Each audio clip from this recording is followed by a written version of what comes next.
Yo, what up? It's Josh. I got a chance to run one of our stage cameras the other day, which doesn't happen that often. I always love when I do though, because it's such a fast-paced environment where I get to be really creative and also worship at the same time and bring other people into worship with me. I figured it would be nice to actually show you guys the types of shots I get and my thought process behind those shots. So I figured why not take a minute and kind of walk through this with y'all. Sorry about the quality, all I did was crop in on our multi-view, so it might be a little bit pixelated, but it'll get the point across. Hope you guys learned something.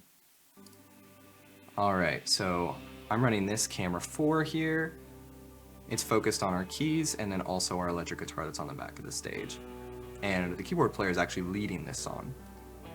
Because it's starting off pretty slow, I'm just starting off on a nice slow shot of the keys here, still adding a little bit of movement into it to keep things alive, but showing those keys getting played nice and soft as this song just starts out really softly. I also hear the guitar playing in the background, so I decided I would kind of look into that and see what's going on there. It's not a lot. So now the vocalist is starting to sing and there's not a lot else going on, so I'm going to go and get a shot of the vocalist in this moment, just to kind of make sure it feels good, make sure it fits what's going on, make sure the people at home see what's happening in the room. And I'm going to frame this shot so I can kind of see the front of her face a little bit, but it gives me some room to work side to side.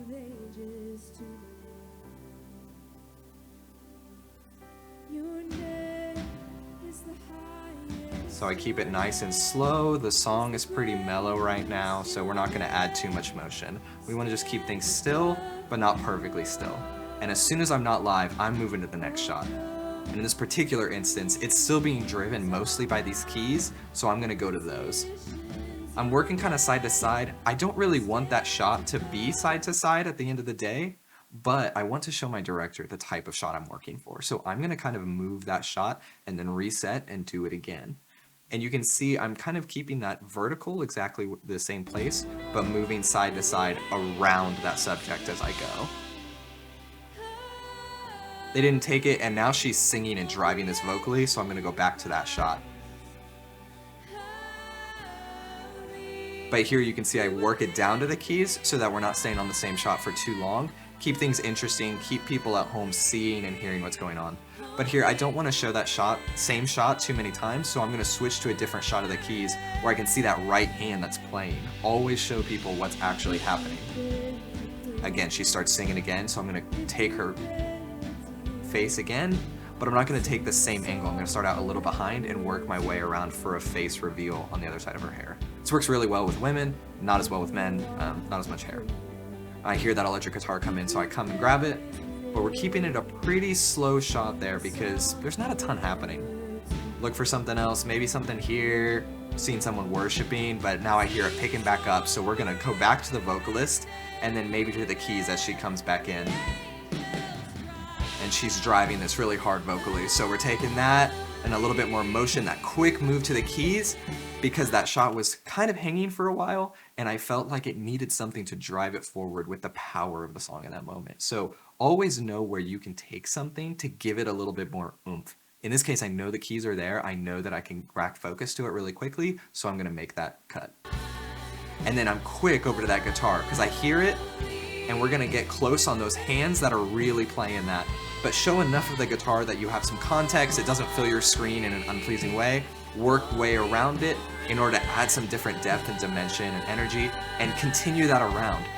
Again, it's that moment of this shot is kind of going on a long time, so where can I take this? In this case, I take it around the back of the guitar until we do a reveal of the vocalists and the rest of the church, making sure to pull my focus when I get there. Now we're going to find that next shot. This is something else to notice here. This camera actually has a variable ND filter on the front, and what that does is kind of act like sunglasses for your camera. So basically, the back of our stage is pretty dark, but the front of our stage is really bright. So if I keep the same settings on my camera, they're going to be vastly different exposure levels. So what I can do is adjust that ring to make it a little bit darker when I head to the front. And so as I'm walking from the back to the front, I'm actually adjusting that as I go to the place where I know it needs to be just about for that front shot. That way when I get there, all I'm worried about is my framing and my focus, and I'm ready to go. And you can see I'm getting a little tighter on those hands, making that movement a little bit faster because things are a little bit more energetic here. And again, I'm going to take it up to that face because I know that she's driving those vocals here. And I think something that's important to note with that type of a moment is that you don't want to linger on those hands for too long for a couple of reasons. One, it can feel kind of weird if you sit there for too long before going up to making a different move. But two, my director might not realize that I'm going to be doing that. And the last thing that I want is for him to cut away from me as I'm making that transition, because it can feel a little bit jarring to the end viewer. So I want to make sure that that comes at a place that feels natural, but isn't at a place where I think they're going to be cutting. A lot of that comes down to knowing your directors, knowing your cam ops, and knowing each other's tendencies. But there, you see I'm moving quick to the next thing, which is the guitar. I'm getting close up on that hand that's driving this action. I like to fill as much of my frame with motion as I can, but you can see he slowed down in this moment before my camera was taken. So I adjust and instead get a closer shot that's a little bit slower and does some cool focus pulls behind the hands. Then I'm looking for something else. This doesn't feel amazing. I like the angle of this shot, especially for this moment, because the song it's powerful, but it's not moving quickly. But it's not the most exciting shot either. So I think actually I move away from it because the director doesn't end up taking it, which is actually a good tip to know, for me at least. If I'm on a shot for a long time as a camera operator and the director's not taking it, it might be time to just find something else that's going on, because I might be missing something. Or there might just be something else in the story that's telling that same thing. So I don't want to duplicate shots from other people, and maybe I need to find something else that'll add to the story instead of just replicating it. And so here I look for that electric guitar as it's kind of filling this spot, and again, it's that really close-up spot. Making sure to keep focus all the way through, and then I'm moving up to those keys as they're driving, and I know that vocalist is picking up too, so I want to get back up there to find what shots I can, and I take it back up to that face. And you notice as I move up to the face, I don't just go straight across because I don't want to go through that empty space.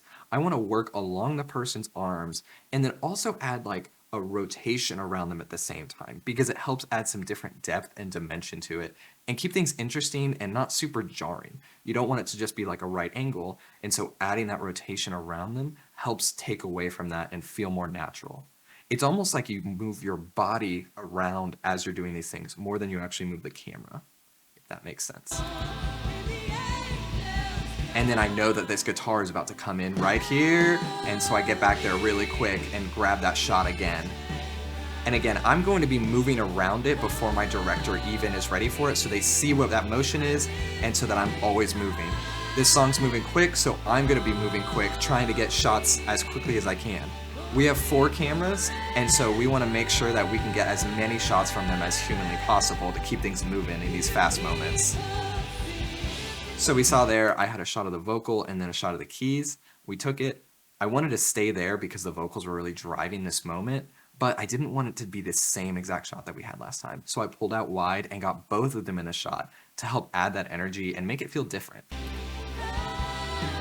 But you can see I'm still keeping a little bit of floating motion in there, and then quick back over to that guitar, utilizing that zoom lens and also my feet to get that framing just right.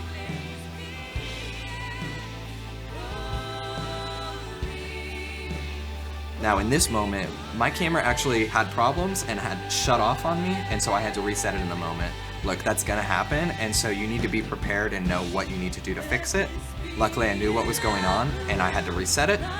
But you can see, once it reset, I was already ready with another shot, and my director took it real quick here on that guitar.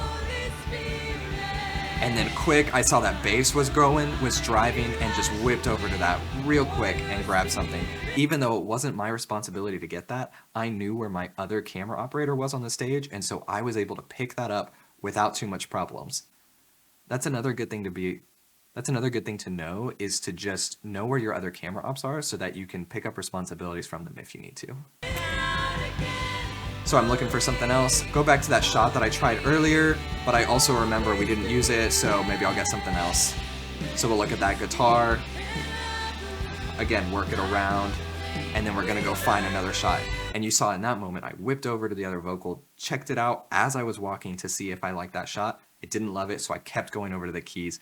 And as I'm walking towards the keys, I have a shot basically the whole way. So the director could cut to me at any point during this move and have a valid shot as I'm finishing it up. It was a little out of focus, but other than that. And then down to those keys, because I noticed she's not really singing. I'm looking for other vocal shots. I'm not loving them. This one's okay, so I'll sit on it for a second. But I don't love it, so I'm gonna go back to that lead vocalist, but she's not really playing. So I'll go back down to the keys, and then that song crashes, so then I change my pace, go a lot slower to match this, but keep that motion going. I don't want to abruptly stop. It'll really take people out of that moment. And then I'll go and kind of look to see if there's anything else going on. There's not really, so I'm gonna stick with those keys, but maybe grab a different shot of them. In this case, it's a wider shot where we can also see the church worshiping in the background. That's something I thought would be interesting in this, as people have their hands raised, they're kind of in a moment with the Spirit.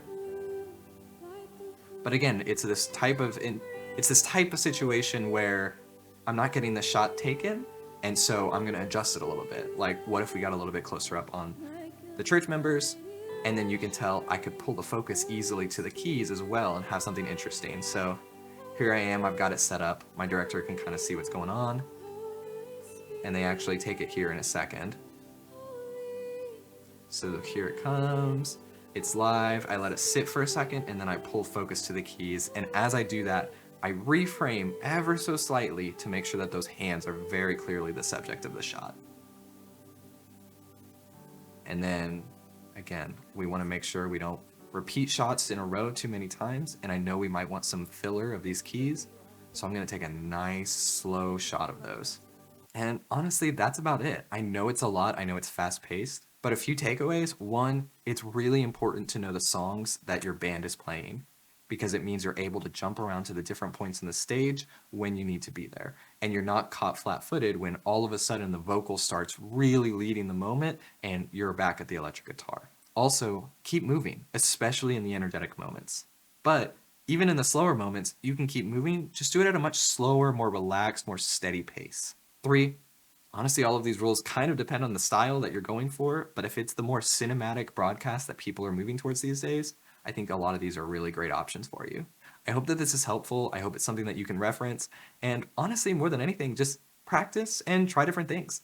I wasn't able to do this day one, and there's a lot of things that I could do better even now. But it's a ton of fun, and it's definitely worth getting into and trying to practice, because it's great, it's exciting, and it helps lead people into worship. Until next time.